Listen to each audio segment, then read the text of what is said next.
Story that a lot of people were sharing. A local radio has come under fire after sending one of their radio presenters to not only feed street kids but to give them alcohol as well. And I think the idea was noble until the alcohol part. You know what I mean? When the alcohol came into the picture, I don't know.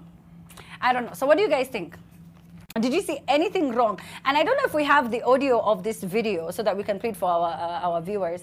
Do we have it? Okay, great. So we can play it first from the very beginning so that people can make their own judgment off of what it is that they see.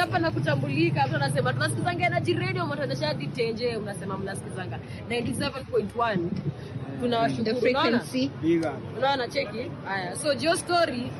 Boss wangu amesema amozi lala njaa. Simshadishi. Shama. Umechapa kanyama kilo ngapi? Kilo kabula chipo. Alafu sasa mmeongezwa nini? Zinga. I don't know. I mean, I don't know. Well, my thinking is, first of all, it was not clear from the video that these people are kids. You know, people assume that everyone in streets is street children. So we can't ascertain of their age. Also, that's the same way we cannot is the same way the presenter cannot. So she does not know whether she was feeding alcohol to, to children or whatnot.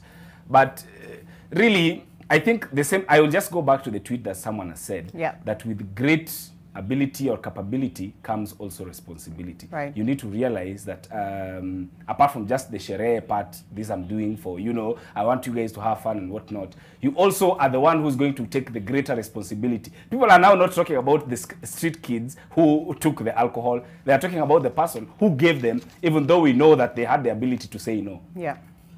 I find it very hypocritical that people are like, oh my God, you gave street children alcohol, and people laughed when Edwin Sifuna went and said, Patia watu tei. Yes. He went in a public platform as part of his campaign to lobby the president to reduce the cost of alcohol so that people can be drunk.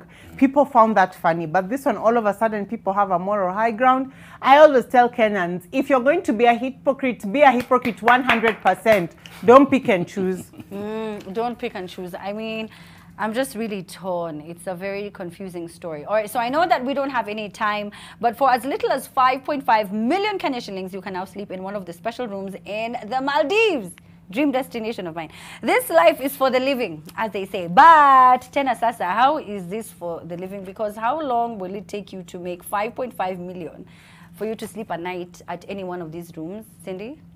I don't even, maybe Quatch? It takes 1.8 million shillings to educate a child from 0 to university. Okay. Whatever you do with that information is up to you.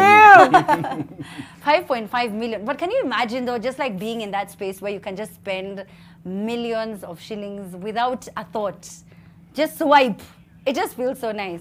I'm aquaphobic, so the fact that it's under the sea, I'm like, no way, Jose, I don't care how much it costs. Human nature can collapse, this thing can come up on me. Why do I want to be under the sea? These are white man's issues, to be honest. Let's just be above ground. But I always saw Cindy unafanyanga vitu zako chini ya maji. This is an exception. But you're so silly.